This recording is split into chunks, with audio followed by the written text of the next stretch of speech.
selama ini membayangi Timur Tengah tiba-tiba menemui titik balik. Setelah berpekan-pekan konfrontasi, Amerika Serikat dan Iran disebut mencapai kesepakatan awal untuk menghentikan konflik. Presiden Amerika Serikat Donald Trump menyebut langkah ini sebagai awal menuju perdamaian yang lebih besar. We got along very well with Iran. It's a different set of leaders. As you know, the first set is gone, the second set is gone. And we found the third set to be very smart, strong, very smart, but we ended up making a deal. I felt badly that we had to go back on the attack for 2 nights, and I thought a third, but we made it before that happened.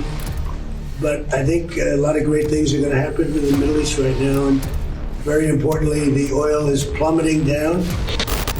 Namun di balik pernyataan diplomatis tersebut, ada satu hal penting yang perlu digarisbawahi. Kesepakatan ini belum menjadi perjanjian damai final. Dokumen yang dibicarakan masih berbentuk kerangka awal atau Memorandum of Understanding yang masih memerlukan proses implementasi dan verifikasi.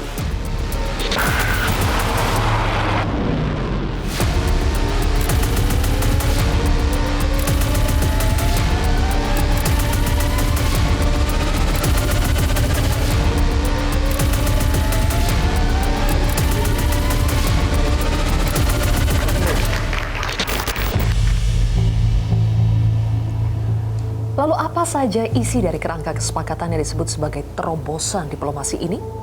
Salah satu poin utama adalah perpanjangan gencatan senjata.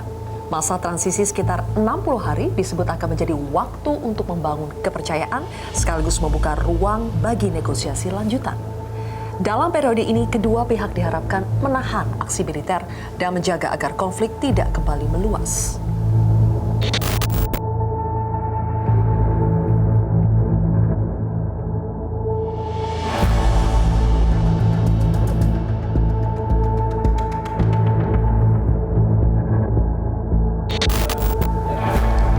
Selain gencatan senjata, salah satu poin paling besar dalam kesepakatan Amerika Serikat Iran adalah rencana penghentian operasi militer di seluruh front konflik. Iran menyatakan telah memfinalisasi kesepakatan dengan Amerika Serikat yang menjadi dasar untuk menghentikan perang.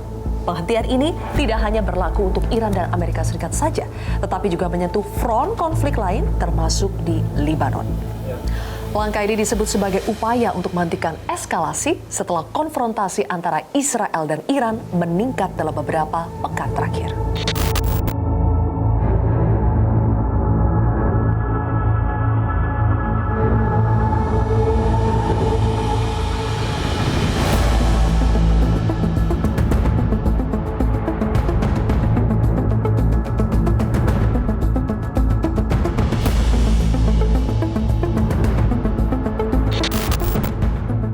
Sebagai bagian dari kompromi, Selat Hormuz, jalur strategis perdagangan energi dunia disebut akan kembali dibuka untuk aktivitas pelayaran. Selama konflik meningkat, selat ini menjadi salah satu titik paling rawan karena menjadi lintasan utama distribusi minyak global. Trump menyebut Iran tidak akan memberlakukan biaya bagi kapal yang melintas sebagai bagian dari langkah normalisasi hubungan.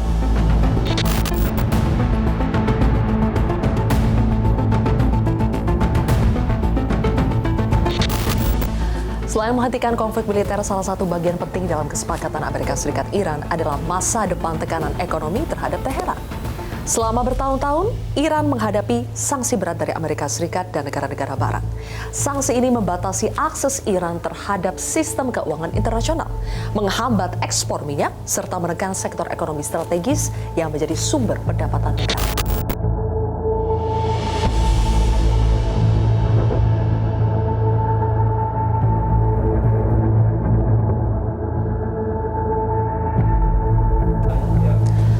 Selain soal gencatan senjata dan tekanan ekonomi, ada satu isu paling sensitif yang menjadi akar konflik Amerika Serikat-Iran, yaitu program nuklir Iran.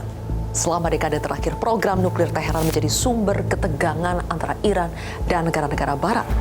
Amerika Serikat menilai kemajuan teknologi nuklir Iran dapat meningkatkan risiko pengembangan senjata nuklir. Sedangkan Teheran berulang kali menegaskan program nuklirnya digunakan untuk kepentingan sipil seperti energi dan kebutuhan ilmiah. Dalam kerangka kesepakatan ini disebut ada komitmen untuk membatasi perluasan program nuklir Iran, termasuk pembatasan pengayaan uranium.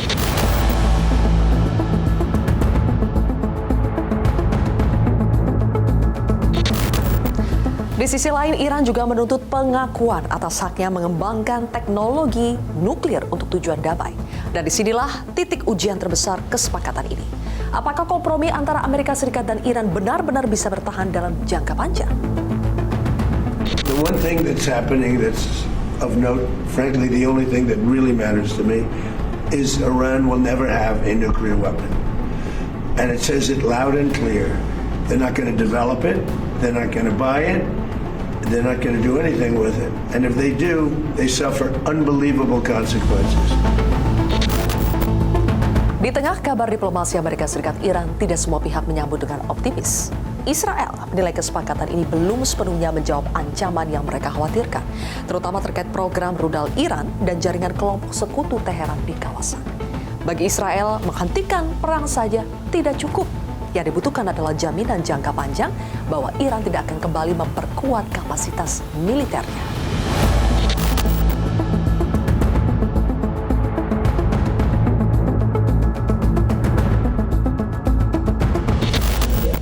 Isu lain yang muncul dalam proses negosiasi adalah kemungkinan pencairan aset Iran yang selama ini dibekukan. Aset ini berkaitan dengan dana milik pemerintah Iran yang tertahan di luar negeri akibat sanksi internasional.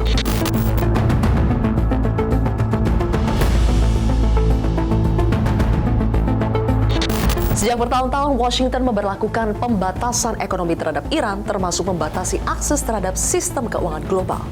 Jika kesepakatan berjalan, pelonggaran sanksi dan akses ekonomi akan menjadi salah satu poin paling penting bagi Teheran.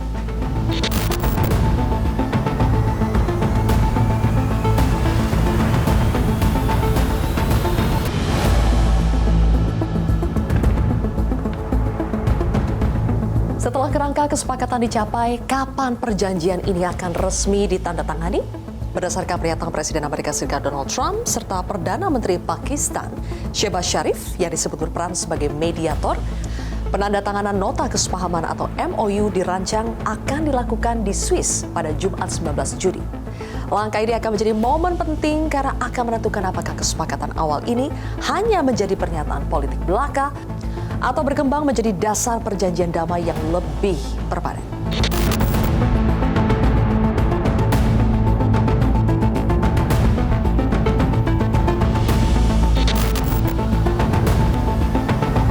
Sejak 28 Februari saat Perang Amerika Serikat-Iran pecah, konflik ini telah memasuki lebih dari 100 hari konfrontasi.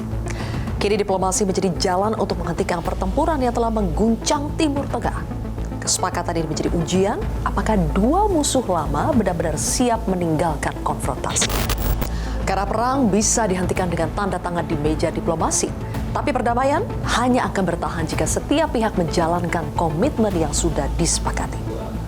Inilah kontroversi selengkapnya. Akhir perang 110 hari AS Iran bersama saya Zilvia Iskandar.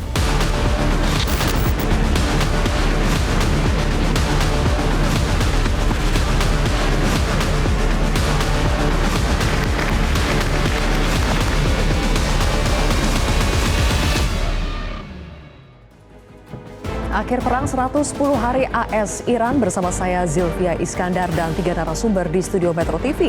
Di sebelah kiri saya adalah mantan Dubes RI untuk Iran, Bapak Dian Wirangjurit. Kemudian juga di sebelah kanan saya ada pakar Timur Tengah Faisal Assegaf dan juga pakar politik Timur Tengah Hasibullah Satrawi. Apa kabar Bapak-bapak semuanya? Terima kasih sudah hadir di kontroversi. Saya akan mulai dulu Pak Dian, Mas Hasibullah dan juga Mas Faisal dengan memutarkan pernyataan dari Donald Trump dan kita akan komentari bersama apakah sebetulnya Amerika Serikat dalam konteks perdamaian antara Amerika Serikat dengan Iran dipaksa untuk menyerah kepada Iran. If we keep bombing, those ships won't be going. And you're talking about $500, $600, $700 million a day. It's a lot of money, That's why the world is okay. It's liquid, it's fine. Also, we run out of reserves in about 4 weeks. You know, there are reserves all over the world, and we would really run out. And there'll be a time when you wouldn't be able to get it. And you want to see bedlam? So for all those... Kami akan kehabisan minyak, kemudian dalam 1 hari untuk biaya mengebom itu bisa sampai 500 hingga 700 juta dolar Amerika. Trump lagi sadar nih, Pak Dian. Kelihatannya obatnya lagi bekerja. Karena selama ini berapa diagnosa, berapa dosis obat nggak mempan. Nah sekarang mempan. Tapi begini loh, yang namanya Trump, sadar atau tidak sadar, semua ucapannya itu sudah ada frameworknya di otaknya. Iran, kenyataannya seperti apa, Iran dibilang hancur. Kenyataannya kapalnya dia apa, kapal Iran berapa puluh kena. Udahlah, itu dunia memahami, pemirsa. Nah kalau sekarang dia mau menandatangani, tolong diingat begini. Yang beredar sebelum penandatanganan ada sejumlah versi. Yang kalau kita bilang semua mengklaim A1, ya kan? Bahkan media mainstream internasional kan begitu, BBC, CNN, Al Jazeera segala macam. Buat saya kalau pada yang akhirnya ditandatangani kedua pihak yang sekarang 14 poin? 14 poin ini, kalau mau jujur dari dua versi terakhir itu kan bisa dilihat mana yang versi Iran, mana yang versi kemauannya Amerika. Dari kata deal dan agreement. Amerika kan pakai kata deal. Iran pakai kata agreement. Itu saja sudah nuansa menunjukkan apa yang agreement adalah kesepakatan. Ya. Dua belah pihak. Dua belah pihak. Deal itu masih lebih loose gitu loh. Kita jalan mau ke sana tapi itu deal kita kan masing-masing tetap bebas. Nah, kalau kesepakatan kita sepakat. Oke. Artinya apa? Dia bisa bermain dari kata-kata. Dan dalam dunia perjanjian internasional, perumusan sebuah teks perjanjian sepenting teks penyelesaian perang itu sangat tidak mudah. Loh, kalau teks perjanjian perang saja tidak mudah, mudah kalau salah satu hancur seperti Jepang Amerika di Perang Dunia. Tapi ini tidak ada perang. Perjanjian JCPOA itu 10 tahun prosesnya, 2 tahun terakhir intensifnya. Dan Berarti itu ini cukup instan ya Pak? cukup instan, itu diragukan. Makanya kalau orang tanya kepada saya, bagaimana? Yang bilang optimis banyak, silakan. Kalau Pak saya, Dian? posisi saya enggak janji. Kenapa Pak? Siapa yang mau percaya Trump? Sudah tanda tangan loh Pak, kedua belah pihak. Yang ditandatangani adalah MOU, Ya. bukan deal-nya sendiri. Deal-nya sendiri 60 hari 60 ke depan. hari ke depan. Dan dalam rangka 60 hari sebentar ke depan itu masih banyak yang sifatnya harus didetilkan. Kalau tidak salah pasal 1, 4, 5, 11 Oke. itu masih harus didetilkan di dalam perjanjian. Masalah nuklir yang utama, itu kan yang esensinya. Apakah Iran boleh meneruskan program nuklirnya? Harusnya boleh. Tidak boleh membuat senjata tapinya. Nah, merumuskan itu ke dalam perjanjian detil nanti, itu akan ribet lagi. Karena batasan threshold itu, apa masih tetap 20%? Karena 20% itu 19, sekian% itu untuk pertanian. Ya. Masih untuk keperluan sipil ya? Untuk sipil. Kalau reaktor cuma 3,67%. Untuk senjata? Untuk senjata minimal sudah di atas 60%. Di atas 60. Kalau confirm 90% senjata itu. Ya. Nah, Iran katanya dengan yang sekarang dia miliki udah 10 senjata katanya. Oke, baik. Apakah iya akan dibilang? Jadi Belum sangat tentu. kompleks ya Pak. Dalam Jangan 60 hari lagi. 60 hari nggak mungkin kalau di sana. Nah, yang bikin saya nggak percaya, yang tahunan diproses oleh Presiden Amerika, kan negaranya Trump sama Obama sama ya? Sama. Persis ya, nggak ada beda ya. Tapi katanya yang dulu terrible Pak, yang dibuat oleh Obama, kata Trump itu perjanjian yang terrible. Perjanjian yang terrible. Saya mungkin agak beda sudut pandang saya. Yang terrible Trump. Baik, oke. Kalau Mas Faisal melihatnya, apakah MOU ini nota kesepahaman ya? Boleh tanpa mic itu cadangan saja, Mas Faisal. Jadi kalau misalnya baru MOU, apakah bisa dibilang bahwa ini bukan kesepakatan yang solid, ini masih rapuh? Ya, saya sependapat dengan Pak Dian, memang benar Trump itu sulit dipercaya. Karena kan selama perang ini udah masuk bulan keempat, itu kan selalu berubah-ubah ngomongnya. Dia bilang kita berhasil menghancurkan 59 kapal angkatan laut Iran, tapi sampai bulan keempat pun Trump tidak berani menerjunkan kapal perangnya untuk membebaskan Selat Hormuz secara paksa. Bahkan minta bantuan ke sekutunya tapi tidak ditanggapi.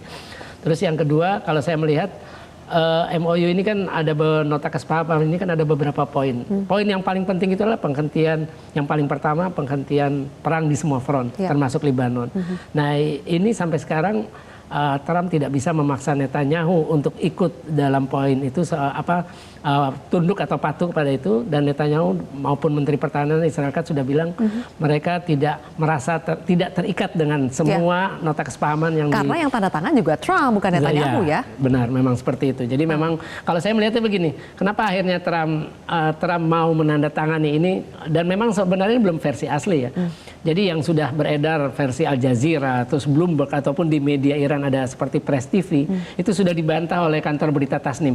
Jadi dibilang tidak akurat, banyak kesalahpahaman, jadi tidak sesuai. Jadi artinya ini versi Amerika dan versi Iran kelihatannya belum keluar karena memang kalimat-kalimatnya dan dari redaksinya itu seperti dibilang Pak Dian tadi itu tidak menggambarkan Iran, tuntutan Iran, karena Iran kan sudah dari awal IRIB sebenarnya sudah melakukan sudah merilis versi Iran. Ada 14 juga sama. Salah satunya yang terakhir itu yang paling penting. Kalau misalkan blokade tidak diakhiri, sanksi penjualan minyak tidak dicabut, dan aset setengah dari 24 miliar dolar tidak segera dirilis atau diserahkan kepada Iran, ditransfer, itu Iran menolak berunding.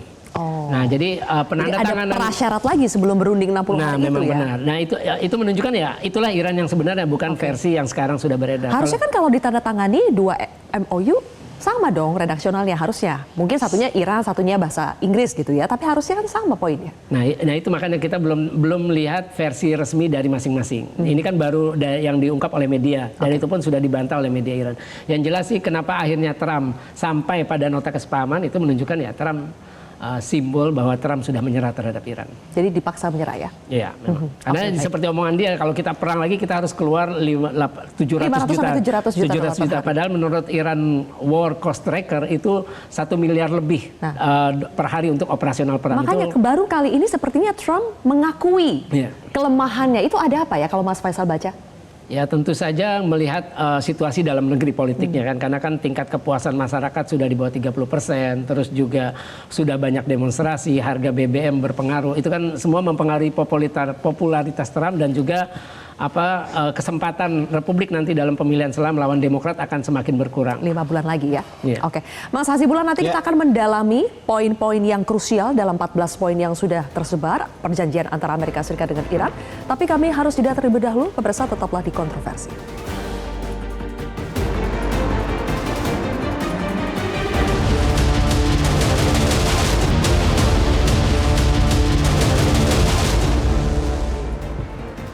Pemirsa, ada 14 poin kesepakatan antara Amerika Serikat dan Iran yang masuk ke dalam MOU atau nota kesepahaman. Dari 14 poin itu banyak yang menilai bahwa Amerika dipaksa menyerah dari Iran. Kami akan putarkan poin-poin apa saja yang dinilai sangat memenangkan Iran dan sebaliknya mengalahkan atau kurang menguntungkan buat Amerika Serikat. Terutama kita langsung bahas poin yang ke-6, Amerika Serikat dan mitra regionalnya. Ini perlu digarisbawahi ya, ada kata-kata mitra regionalnya berjanji untuk mengembangkan rencana definitif yang disepakati bersama dengan dana setidaknya 300 miliar Amerika Serikat atau setara dengan, ngomongnya aja susah nih, 5.400 triliun rupiah untuk rekonstruksi. Jadi tidak disebut ganti rugi, tapi rekonstruksi dan pembangunan ekonomi Iran. Mas Koreksi Hasibullah, dikit boleh? Apa Pak Dian? Bukan defisit, definitif. Definitif, iya definitif. Jadi Pak Hasibullah, Amerika Serikat dan mitra regionalnya. Mitra regional kan selama ini negara-negara Teluk ya? Arab Teluk, ya. Arab Teluk ya. Apa iya negara Arab Teluk ini sudah terkonfirmasi mereka akan membantu dana 300 miliar dolar itu? Ya, kalau kita amatin dari proses perundingan yang terjadi selama ini, termasuk mediatornya, itu kan memang melibatkan negara-negara Arab Teluk. Termasuk yang terbaru ini mengalami progres cepat, itu kan setelah Qatar masuk ke lintasan. Dia menjadi mediator, berjam-jam dia berada di Iran, istilahnya nongkrongin bagaimana ini bisa cepat gitu. Jadi keterlibatan Arab Teluk menurut saya sangat kuat di dalam pencapaian sekarang. Nah, saya melihat ada sebenarnya dari 14 ini, Mbak Zilvia, ada 3 menurut saya poin utama yang bisa kita sebut barangkali sebagai intisari daripada pendorong kedua belah pihak ini melakukan sebuah kesepakatan walaupun ini masih permulaannya. Yang pertama memang bagi Iran adalah poin 6. Nah, poin 6 ini sangat-sangat menggiurkan karena angkanya sangat besar dan itu akan berdampak kepada perekonomian Iran yang bertahun-tahun kena hukuman. Dan yang kedua kalau saya ikutin di poin 8. Nah, poin 8 itu adalah konklusi Trump terkait dengan persoalan Iran ini, bahwa ini bukan soal balistik, ini bukan soal ganti rezim, tapi ini soal nuklir. Ya. Jadi ini bisa deal karena Trump tidak lagi meliarkan daripada tujuan perang. Dia coba persempit menjadi yang penting Iran tidak mengembangkan senjata nuklir, cukup gitu. Dan yang ketiga saya lihat itu berada di poin kurang lebih 12, yaitu tentang pencairan aset-aset dia yang selama ini dibekukan itu kemudian dicairkan.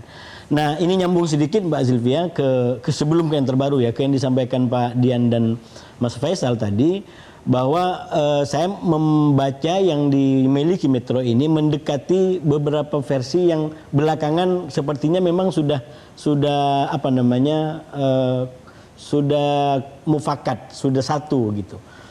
Itu berbeda dengan beberapa hari sebelumnya yang saya melihat memang ada kayak semacam politik bocoran. Nah, itu kurang lebih terjadi sekitar tanggal 13-14 ya. Itu Iran dengan Amerika itu sama-sama membocorkan versinya masing-masing kepada medianya sehingga menjadi kontradiksi dan itu bikin perang di atas perang gitu. Ya, sudah di Hormuz dia ya. perang, kemudian di Islam dua perang. Ya. Tapi belakangan saya melihat ada kayak semacam perubahan sikap. Itu mereka sama-sama tidak membuka, bahkan nah ini yang terbaru, saya masuk yang terbaru, semalam itu dilakukan penandatanganan yang direncanakan besok Jumat itu lalu ditandatangani di Perancis. Nah, secara elektronik di secara dua tempat elektronik dan terpisah. ini menjadi perkembangan terbaru. Orang lalu bertanya-tanya dalam hal-hal terkait dengan persoalan ini. Pertanyaan pertama, apakah besok masih akan jadi tanda tangan? Ya. Itu kemungkinan besar tidak akan terjadi lagi seremoni penandatanganan karena penandatanganan sudah dilakukan oleh otoritas tertinggi masing-masing, yaitu Amerika, Presiden Amerika dan Presiden bersaksian. Walaupun ada mujtaba tapi kan beliau tidak menandatangani langsung sebagai pemimpin tertinggi. Jadi sekarang pembahasan di Timur Tengah itu banyak tentang bagaimana besok, apakah akan jadi penandatanganan atau tidak, dan kemungkinan besar itu tidak akan terjadi penandatanganan. Apakah berbeda kalau misalnya besok tidak jadi perjanjian itu ditandatangani bersama di satu tempat yang sama? Ini yang saya bilang motivasi pendorong di belakangnya apa? Jadi yang kemudian pertanyaan kedua, apa yang membuat Trump ini terburu-buru atau menyegerakan untuk melakukan penandatanganan? Nah, kalau kita amati situasi yang terjadi di Perancis lalu kemudian juga di Timur Tengah, saya menduga ini ada kaitan dengan katakanlah manuvernya Israel, yang saya menyebutnya Israel sebagai pihak ketiga, Mbak Zilvia. Jadi rencana besok itu adalah kurang lebih seperti lagu kalau di kita tenda biru dengan janur kuningnya yang melengkung. Nah, kalau ini tenda biru dengan janur yang melengkung, ada pihak ketiga namanya Israel. Kenapa? Karena dia menjadi pihak yang paling tersakiti. Kenapa saya menggunakan ungkapan tenda biru itu? Israel hari ini itu betul-betul sakit, mungkin malah lebih sakit daripada serangan 7 Oktober 2023. Kenapa? Karena ini baru untuk pertama kali. Kalau 7 Oktober 2023 Israel diserang memang itu sangat besar, tapi yang menyerang adalah Hamas. Notabene memang dia musuhnya. Hari ini atau tanggal 15 persisnya dia dihancurkan oleh Amerika. Dia dibikin sakit, tapi Sekutunya? yang bikin sakit adalah Trump yang selama ini menjadi pahlawan. Nah, ini Mas Faisal paling sering mengungkap soal itu. Ini presiden terbesar di dalam pembelaannya kepada Israel. Dan ternyata orang yang paling terbesar itu justru sekarang berada dalam perbedaan, bahkan disebut sebagai konflik. Nah, saya malah membacanya lebih dalam lagi ke depan. Ini bisa jadi awal daripada memang konflik yang lebih besar lagi. Karena kita lihat cara berpikirnya, desainnya tentang Timur Tengah baru ini sepertinya ada lebih besar daripada yang ditampakkan hari ini. Masih ada udang di balik batu ya? Udang di dalam saku. Udang di dalam saku, menarik ini jargonnya. Pak Dian, kembali lagi ke poin 6 tadi ya. Dan juga soal pencairan aset Iran yang selama ini dibekukan. Berarti kan selama 40 tahun lebih Iran itu dimiskinkan, sengaja dimiskinkan oleh Amerika Serikat dan negara-negara barat. Apa jadinya ketika nanti 300 miliar katakanlah itu benar-betul terrealisasi, asetnya juga dicairkan, apa yang akan dampak yang akan langsung terlihat dari Iran apa Pak? Mungkin itu pandangan masyarakat umum ya, bahwa dengan ditandatanganinya Memorandum of Understanding besok, yang dalam 60 hari akan ada perjanjian kesepakatannya, perjanjiannya, orang menganggap ini semua akan selesai. Ya. Padahal, tolong lihat, isu Iran itu isu nuklir. Dan dengan nuklir itu, yang kedua, Iran dikenakan sanksi yang bertubi-tubi. Bahwa ada aset Iran itu negosiasi yang tidak terlalu signifikan kalau saya. Sanksinya dulu nomor satu harus diatasi. Orang membayangkan seperti ini loh, seperti portal Hormuz gitu. Hormuz itu seperti portal. Perjanjian, bahkan jangankan perjanjian yang akan dibahas 60 hari ke depan. Bayangannya dengan ditandatanganinya MOU ini, Hormuz dibuka. Dan mereka kebanyakan orang membayangkan membuka Hormuz itu seperti membuka portal, diangkat ini jalan. Padahal di situ ada disinggung di perjanjian ini ada ranjau. Menanam ranjau itu lebih membongkar ranjau itu lebih susah daripada menanam ranjau. Dan biaya membongkar ranjau itu bisa 10 kali harga ranjaunya. Apalagi ini di dalam air. Nah, itu saja akan butuh waktu. Jadi salah pahamnya sangat menyimpang ya, menyesatkan. Kalau dibilang perjanjian ini, jangankan perjanjian, MOU ini akan mengatasi semua itu dalam 60 hari ke depan. Jadi tidak simsalabim, keadaan berbalik ya. Terlalu jauh, apalagi kalau menyinggung yang tadi Mas Habibullah, katakan program nuklirnya sendiri. Loh, sampai sekarang belum ada yang bisa menjawab. Nah, tapi kalau lihatnya begini loh, JCPOA kalau tidak diacak-acak Trump, perjanjian ini semua Iran sudah menjadi negara normal tahun lalu. Karena JCPOA itu 10 tahun. Bertahap. Sanksi juga tidak seperti portal. Begitu. Tidak otomatis dicabut kemudian langsung keadaan normal. Semua boleh. Seperti juga aset. Begitu. Emang Amerika segitu gampang mengeluarkan aset. Baik. Ketika JCPOA, syarat pengeluaran pencairan aset itu 2 juta setiap tahap. Per tahap. Ada syaratnya. Kalau Iran membebaskan satu situs nuklirnya ditinjau secara komprehensif dan laporannya diverifikasi oleh IAEA dan benar menyatakan situs ini tidak terkait pembuatan nuklir, 2 juta miliar. Baru cair. Baru cair. Ada proses verifikasi. Oh ya, itulah peran IAEA yang selama ini diragukan keobjektivitasannya. Karena tim inspekturnya semua dari barat. Tapi sebetulnya ada berapa sih aset Iran yang katanya itu dibekukan oleh Amerika Serikat dan negara-negara barat? Itu sebetulnya ada berapa? Dan benarkah selain Israel masih ada faktor-faktor lain yang juga bisa mengganggu terciptanya kesepakatan yang final and binding? Nanti Mas Faisal boleh dijawab, tapi kita harus jeda lagi. Pemirsa, tetaplah di Kontroversi.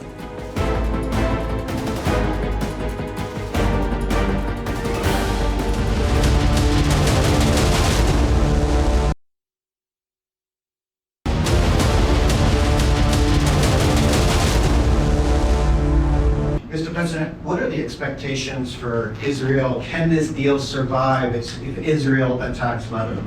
It can, and I consider that the minor war. The Iran's a big one, but we have a little pinprick out there that constantly rears its head, and that's Hezbollah. I'll tell you what, Israel's fighting Hezbollah too long, and too many people are being killed.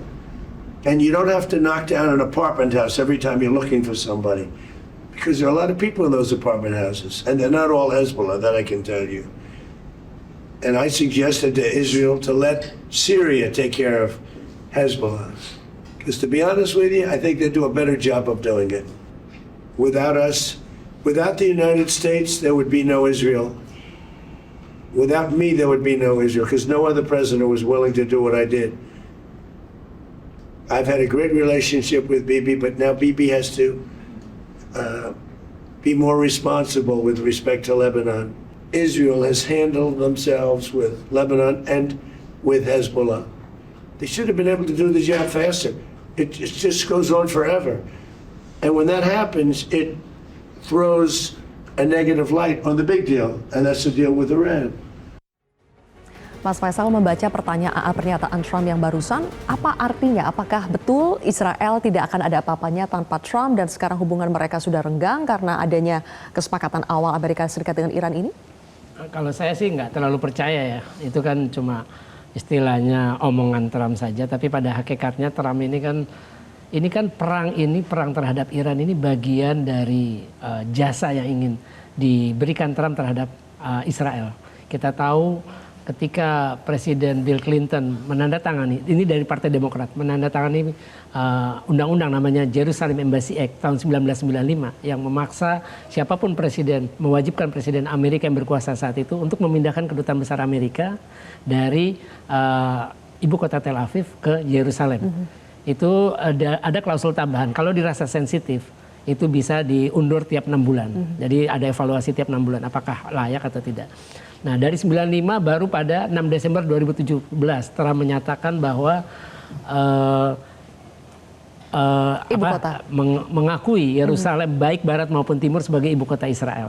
Itu kan sebuah pengakuan fenomenal, sebuah jasa yang fenomenal karena memang itu yang dari awal ingin dilakukan oleh Israel. Makanya itu akan berpengaruh bagaimana dukungan Amerika terhadap terbentuknya negara Palestina melalui solusi dua negara itu tidak akan mungkin karena posisi Amerika sejak Trump periode pertama itu sudah sangat pro Israel. Kemudian apalagi yang dia mau jasanya yaitu bagaimana menghabisi semua kelompok pejuang Palestina terutama yang di Gaza. Makanya ada Dewan Perdamaian, ada pasukan stabilisasi internasional yang tujuannya mandatnya adalah bagaimana melucuti senjata Hamas dan demilitarisasi Gaza. Itu yang belum berjalan. Dan kemudian yang ketiga adalah perang Iran ini sendiri. Perang Iran ini kan dimulai ketika pada kalau tidak salah itu 23 Februari. 23 Februari itu Netanyahu mendapat informasi intelijen dari agen Mossad di lapangan bahwa hari Sabtu 28 akan ada rapat pertemuan pemimpin tertinggi Iran Ayatollah Ali Khamenei dengan para petinggi keamanannya, para petinggi militer keamanan di kantornya di utara Teheran. Nah, itu kemudian dia nelpon ke Trump. Ini kita ada kesempatan bagus nih. Ada informasi akan ini kalau kita bunuh sekalian karena perang 2025 kan Ali Khamenei nggak tewas, nggak terbunuh, hanya Panglima Angkatan Bersenjata dan Komandan Garda Revolusi dan seterusnya. Nah ini mereka berpikir keduanya, akhirnya dia nelpon Trump, ini ada kesempatan bagus kita habis ini, itu kemungkinan besar menurut perkiraan mereka dan itu bahkan menurut perkiraan dari Mossad sendiri. David Barnea di malam sebelum serangan mengasih brief kepada Kabinet Keamanan Israel. Kalau kita bunuh langsung Ali Khamenei di serangan hari pertama, itu bisa menimbulkan keributan, kekacauan di Iran, dan itu mudah untuk menggerakkan orang untuk menumbangkan rezim. Ternyata rezim change. Ternyata itu pun juga tidak terjadi. Jadi kalau saya sih tidak percaya bahwa omongan Trump ini benar-benar untuk memisahkan persekutuan antara Amerika dengan Israel selama ini. Karena kita tahu semua presiden Amerika kecuali John F. Kennedy, itu semuanya pro-Israel. Kennedy itu tewas karena dia menolak program nuklir Israel. Oke. Baik. Kalau Mas Hasibullah menilainya seperti apa faktor Israel dalam kesepakatan ini? Saya rasa memang dari Mas Faisal ini bisa kita kembangkan, kita sambungkan dengan varian-varian yang lain. Saya sepakat untuk membaca, saya menyebutnya Presiden Trump sebagai orang di luar mainstream. Ini yang paling halus menurut saya. Orang yang berbeda daripada kebanyakan. Itu memang harus kita baca dalam dua kemungkinan. Yang pertama kemungkinan bahwa ini memang deal sesuai dengan kepentingan dan keadaan dia. Itu nanti kita bisa urai. Atau memang ini dealnya hanya sebagai pura-pura demi sebagai sebuah taktik untuk bisa mengambil apa yang dia mau dari Iran saat Iran lengah. Seperti yang disampaikan oleh Mas Faisal nanti yang varian itu. Nah kalau kita kembali kepada yang pertama, menurut saya kemungkinannya saya berani porsinya 60-40%. Artinya 60 memang ini sejatinya begini yang terjadi sekarang dalam pengertian Trump mengambil keputusan ini nyambung yang disampaikan oleh Mas Faisal, saya menyebutnya ada koreksi dari kesalahan Netanyahu yang istilahnya ngerjain temannya sendiri. Orang yang sedemikian hebat tadi disampaikan begitu membela pembela paling besar dikerjain sama Netanyahu. Kenapa? Karena Netanyahu meyakinkan Trump kalau lanjut dalam perang ini dalam waktu cepat kita akan dapat yang kita mau. Ternyata itu tidak seperti yang diharapkan. Saya punya analisis waktunya, saya bahkan sering sampaikan bahkan per tanggal 25, yang artinya 26 perang ini, Trump sudah nginjak rem untuk mengakhiri perang ini. Itu minimal bisa kita lihat dalam jumpa pers Trump di Florida. Yang saat itu pertama kali... Tapi kenapa sampai lebih dari 100 hari? Karena? Yang pegang kontrol adalah Iran. Jadi Iran itu sudah mulai ngontrol keadaan dari hari ke-10, yaitu ketika Mujtaba terpilih. Itu yang bagi saya secara logika, fakta empiris menunjukkan ini memang kenyataan. Baik. Karena Trump sudah tidak bisa lagi percaya dengan retorika dan kampanyenya Netanyahu. Ini tidak akan menjadi perang cepat. Sementara dia, saya selalu sampaikan, sangat terdesak oleh momentum pemilu. Baik. Jadi kalau dikaitkan dengan kesepakatan ini, ada 3 yang membuat Trump akhirnya ngambil keputusan ini. Yang pertama adalah bagaimana dia agar terbebas dari jeratan Hormuz, yang itu membuat sistem ekonomi Amerika dan dunia kolaps kalau ini terus. Dan krisis minyak juga di Amerika. Dan itu muncul, kenapa dia tanda tangan di Perancis. Ya. Jadi memang ada desakan global tentang ini semua. Yang kedua, di Eropa ya berarti? Di Eropa juga, karena yang mengalami dampak bukan hanya Amerika, Eropa paling besar. Itu terlihat sekali ya, Presiden Macron terus berada di samping Trump. Meskipun memang momennya memang sedang di Perancis, tapi itu simboliknya bisa kita baca seperti yang kedua itu. Ada nuklir. desakan Uni Eropa. Yang kedua nuklir, dan itu sudah dijamin di poin 8 tadi, bahwa Iran tidak akan mengembangkan nuklir. Dan yang ketiga, semua ini akan diupayakan sebagai bahan untuk kampanye Partai Republik di bulan November. Baik. Itu untuk sementara. Oke, sekarang setelah adanya kesepakatan MOU ini, kemana arah angin kondisi geopolitik ini akan bergerak? Kami masih akan membahasnya pemirsa, usai jeda tetap di Kontroversi.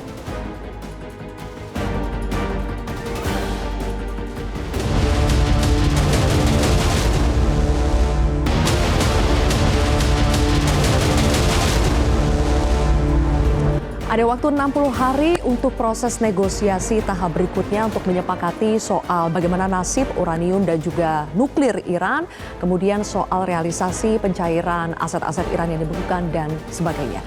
Pak Dian, prediksi Anda selama 60 hari ini apa kemungkinan-kemungkinan yang bakal terjadi? Salah satu kemungkinan akan terjadi, 60 hari ini saja bisa diperpanjang kok, sesuai kesepakatan itu. Artinya apa? Manuver buat menegosiasikan itu memang tambah waktu. Tapi buat saya begini, berapapun waktu yang diperpanjang, tidak akan mampu menyelesaikan total masalah program nuklir Iran. Artinya mungkin akan diperpanjang lagi. Dan buat saya, Iran simple kok. Kalau diskusinya cuma bilang program nuklir atau senjata nuklir di stop, udah saya nggak usah negosiasi lagi deh. Posisi saya udah nggak akan bisa melepaskan program itu. Itu bagian dari bukan hanya kebutuhan masyarakat, tapi dignity Iran. Sebagai negara yang punya kecerdasan luar biasa, mampu mengembangkan, harus dibatasi. Bicara soal dignity masyarakat Iran, benarkah Pak Dian sekarang mulai ada perpecahan, ada masyarakat yang tidak senang sebetulnya dengan perjanjian kesepakatan awal ini? Kan ditanggapinya seperti di kita, ada yang optimis, ada yang tidak optimis, ada yang netral, pasif. Buat saya semua hal wajar kok. Di setiap negara pro kontra terhadap kebijakan negara pasti ada. Hanya berapa persennya kita tidak tahu, dan juga belum tentu yang katakan persentasenya lebih kecil akan lebih didengar oleh sekian. Buat saya, tapi tidak akan menimbulkan gejolak besar seperti yang terjadi tidak akan sebelumnya di Irak. Tidak akan, karena waktu sudah membuktikan Mujtaba masih bisa tetap dipercaya sebagai pemimpin yang bisa meneruskan apa yang sudah dilakukan Bapak. Baik, terima kasih Pak Dian. 1 menit juga buat Mas Hasibullah soal 60 hari ke depan, apa yang kemungkinan terjadi? Saya rasa cobaan utamanya akan terletak tetap pada Hizbullah dan pihak ketiga tadi. Ini akan betul-betul menjadi sebuah sandungan dan cobaan, termasuk pola hubungan di antara Trump dengan Netanyahu. Kita akan lihat apakah dalam skenario pertama ini betul-betul menjadi sebuah cerita baru dari 2 teman yang sangat dekat lalu kemudian menjadi cerita yang lain, atau ini hanya rekayasa demi sebuah kepentingan tertentu yang saya terbuka juga dengan itu. Karena bagi saya kalau ini situasinya setelah November akan lain cerita, setelah Oktober akan lain cerita. Jadi ini adalah konteksnya hanya dari sekarang sampai November. Untuk mengamankan midterm election. Mengamankan kepentingan di situ. Kalau situasi perang masih seperti ini, setelah November Trump masih berkuasa, Baik. Republik masih berkuasa, menurut saya lain ceritanya. Oke. Jadi 60 hari ke depan menurut saya akan sangat ditentukan, diwarnai oleh dinamika Baik. di Lebanon yang menjadi cobaan bagi perundingan ini. Oke, apakah Zionis Israel masih menyerang Lebanon atau tidak ya? Mas Faisal, 60 hari ke depan mungkinkah 14 poin itu ada yang terrealisasi? Semuanya saya sepakat dengan apa yang dikatakan Mas Hasibullah. Tapi ditambah faktor Trump. Trump ini, makanya Iran menuntut memberikan persyaratan yang sangat maksimum itu kan untuk menguji serius nggak sih Trump mau berdamai dengan kita. Kan seperti kata Menteri Luar Negerinya Abbas Araghchi waktu hadir di Pakistan April lalu itu kan dia bilang kita datang bukan karena percaya Amerika, kita udah tidak lagi percaya Amerika, kita datang untuk menghormati niat baik Pakistan sebagai moderator. Saya kira ya saya sepakat dengan dikatakan Abbas Araghchi, Trump ataupun Amerika tidak bisa dipercaya. Oke. Tapi blokade Selat Hormuz menurut Anda ini akan seperti janji Trump, janji Iran juga akan dibuka blokade Selat Hormuz? Ya tentu akan dibuka, tapi tentu Iran harus menghormati undang-undang yang sudah disahkan akhir Maret lalu. Bahwa harus kapal-kapal yang lewat harus izin Garda Revolusi Islam Iran dapat izin, kemudian bayar di muka uang bea lintas. Karena ada dua versi juga yang menyebut itu akan gratis atau akan tetap ada biaya tol. Itu tetap ada biaya layanan. Mungkin kalau biaya lintas nggak ada, biaya layanan semacam biaya layanan maritim itu mungkin tetap ada. Baik, sepertinya masih akan ada cerita lanjutan di 60 hari ke depan ya. Kita akan lihat bagaimana nantinya. Terima kasih Mas Hasibullah, Mas Faisal dan juga Pak Dian. Pemirsa, kesepakatan damai telah ditandatangani. Saatnya komitmen mulai ditepati. Konflik disudahi dan perekonomian global pulih kembali. Saya Zilvia Iskandar pamit undur diri. Terima kasih telah menyaksikan Kontroversi. Terima kasih Mas Faisal. Mas Hasibullah, thank you.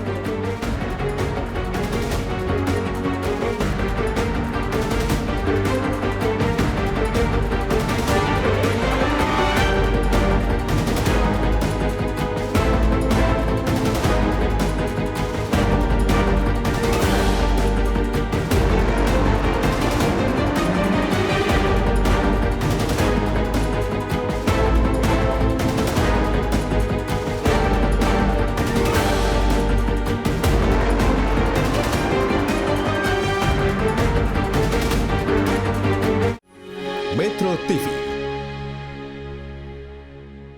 Jelajahi cara baru mendapatkan informasi. Download Metro TV Extend sekarang.